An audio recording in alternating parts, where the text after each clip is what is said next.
3 years ago, KPIX 5 sent Devin Fehely on a special assignment to Texas, where Juneteenth traces its historic roots. And he went with a guide, former KPIX operations manager Don Sharp, who grew up in Texas during a time of segregation and discrimination. And this is his story. Don Sharp grew up in Texas in the 1940s, 50s, and 60s. It was a time of deep racial division. The color line was a thread that was woven into the fabric of every aspect of his life. He attended a segregated school, and when in public, he drank from the water fountains and used the bathrooms designated for coloreds only.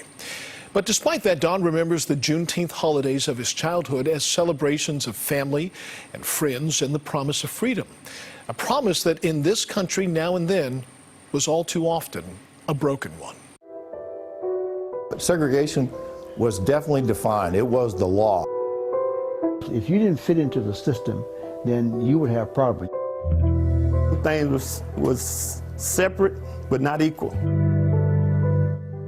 Don Ray Sharp was born in 1946 in the segregated South in the tiny Texas town of Brenham. At the courthouse, on one side, white only for the water fountains, on the other side, colored. It was a life lived inside the color lines, a world of stark and often cruel contrast between black and white.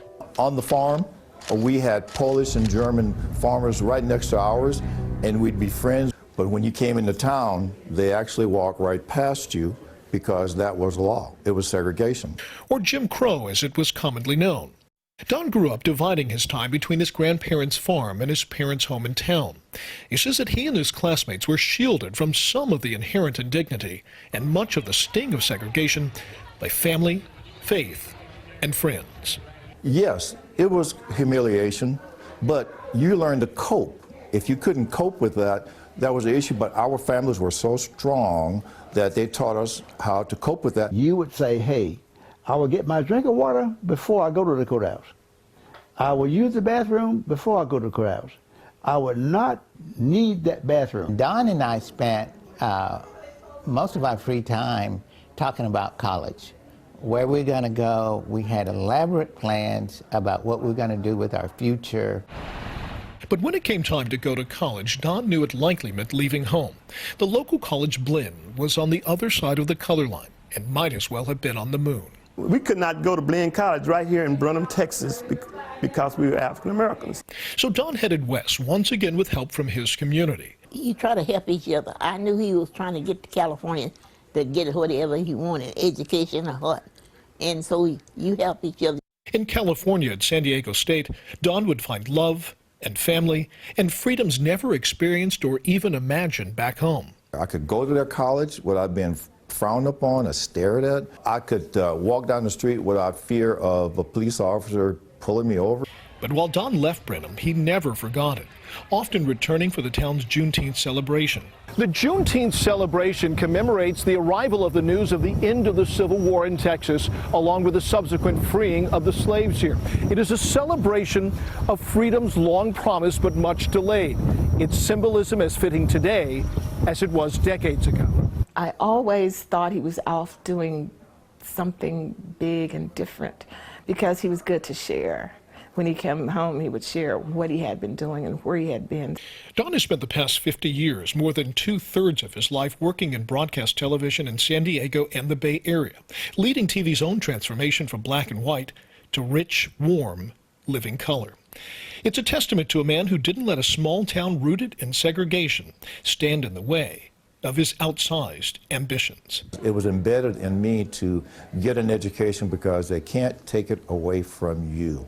And that's the best thing that ever happened to me, is that when I went out of state and went to a different college. Juneteenth has always been celebrated enthusiastically in Texas. That's where it originated, after all. It's also been celebrated in a scattering of communities across the country over the years. Now, today, Don is enjoying retirement, but we brought him back to get his thoughts on this year's celebration and the weeks of protests and unrest which form the backdrop against which it unfolds. I can't tell you how it feels to be stopped in a car for no reason, and you have to pull out your driver's license and answer the question. And my mother and father taught us how to speak to police officers in the South. And I found that you have to to do the same thing here in California.